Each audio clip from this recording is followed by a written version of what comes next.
মেঘলা নামক একটা মেয়ে এবং আমার ছবি দিয়ে যে একটা অপপ্রচার করা হচ্ছে, অপবাদ রটানো হচ্ছে, এটার সাথে আমি কোনোভাবেই সম্পৃক্ত না।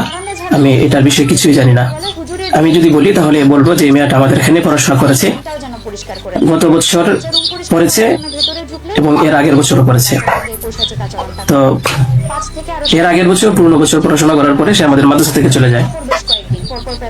তো পরবর্তী বছর যখন মাদ্রাসা শুরু হলো তখন আমরা খোঁজ নিয়ে জানতে পারলাম যে কে কে আসে নাই। তো যারা যারা আসছে না তাদের মধ্যে সেও একজন ছিল যে সে এখান থেকে চলে গেছে অন্য কোথাও। তো খবর নিয়ে জানতে পারলাম সে ঢাকা চলে গেছে, তার বাবা মার সাথে থাকে। বাবা মা সৎ বাবা এবং মা অন্য কোথাও আগে বিয়ে বসছিল। তো বর্তমান যে বাবা আছে মেঘলা তার মেয়ে না, বরং আগের বাবার মেয়ে সে। তো সে যখন ঢাকায় চলে গেল আমরা শুনলাম, তখন আমরা কিছু বলি নাই, ঠিক আছে ঢাকায় তো পড়াশোনা বেশি হয় তাহলে পড়ুক। আমরা আমাদের ক্লাস শুরু করে দিলাম। কিছুদিন যাওয়ার পরে দেখলাম আবার এই মেয়েটা আমাদের মাদ্রাসায় আসছে। তো আসার পরে জিজ্ঞাসা করা হলো যে কেন, কি অবস্থা, কোথা থেকে আসছো? সে বললো যে ঢাকায় চলে গেছিলাম, এখন নানা ভাই জোর করে নিয়ে আসছে আমারে।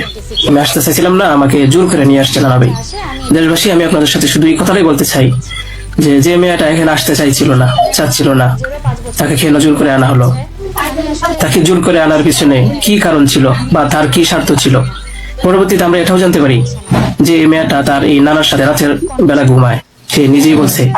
কেন বলছে? যখন আমরা জিজ্ঞাসা করলাম যে তুমি হিজাব পরো না, অন্য মেয়েরা হিজাব পরে, তুমি বুরকা পরো না, অন্য মেয়েরা বুরকা পরে, কারণ তার চলাফেরা সম্পূর্ণ আলাদা ছিল। আপনারা চাইলে গ্রামে গিয়ে মাদ্রাসার ছাত্রছাত্রী যারা আছে তাদের সাথে কথা বলে দেখতে পারেন যে সে সম্পূর্ণ আলাদা ছিল, তার কোনো কিছুই আমাদের কমনের ভিতরে ছিল না।